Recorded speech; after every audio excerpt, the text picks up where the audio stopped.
My name is Joseph. Raresh. Holly, Brigitta, Elena, Hayden, Arda Obayolan. The issue I'd like to speak today is how we willingly give ourselves to our social media algorithms and they present us with a completely distorted view of the world.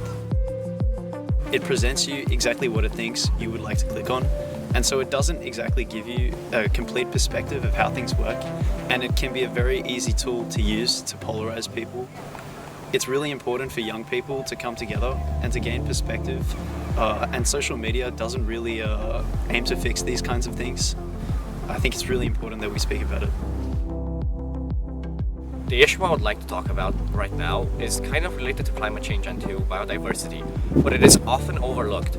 I believe that most species that we count as endangered are getting enough attention, but certain species that have left their natural environments, such as the European bison, aren't getting enough attention. Nowadays, there are multiple projects that are trying to reintroduce species into their old environments from other places, such as, again, European bison, who's getting reintroduced into the Carpathian Mountains by multiple organizations and groups. The issue that I would like to talk about is transgender recognition and gender recognition across Europe. I'm from the UK, where it is, I'm going to be completely honest, a lot harder than it needs to be. It's very difficult because of how how linked together the legal side of transition is and the medical side is. So in the UK, you need to have a diagnosis of gender dysphoria. Being transgender is treated as being a mental illness.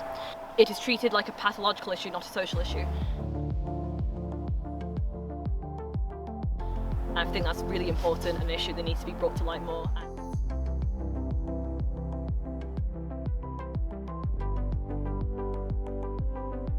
The Roma people in my country are extremely discriminated.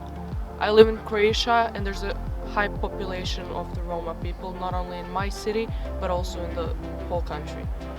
They face discrimination from young age, going through education, which is very poor.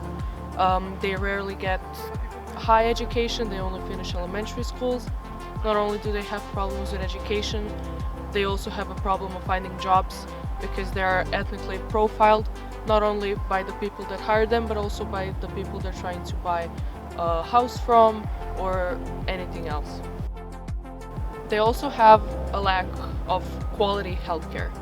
Most of them live in houses that don't even have tap water, barely showers. When going to the doctors, they usually can't get the treatment like the general population does because they can't get their healthcare IDs or whatever they need. The discrimination should end as fast as possible.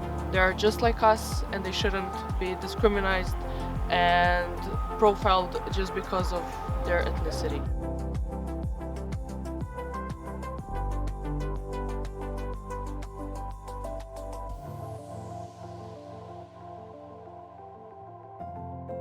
Smile more. Be polite. Ooh, you're a bit moody. Is it your time of the month? I need 3 strong boys to carry this. I think every girl and every woman has heard at least one of those sentences in their life. But why?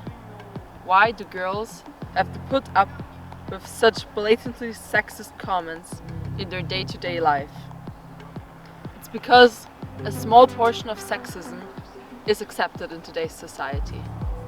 I think not enough people talk about it, and especially not enough people take it serious how much sexism affects a girl's or a woman's life. I wish that more people would inform themselves and we could head into a better and more equal future. I want to talk about fake positivity in UIP and in a global scale. Don't treat bad to people if you want to get treated nice. Don't act back because you are just higher position. You forget where you came from. You were a worker one time, so right now, if you are watching this as a boss, as an official, as an head organizer, or as an organizer, or as a chairperson, don't do it, because you were a delegate at once. And if you want me to treat you nice when I'm an official, you should better treat me nice tonight.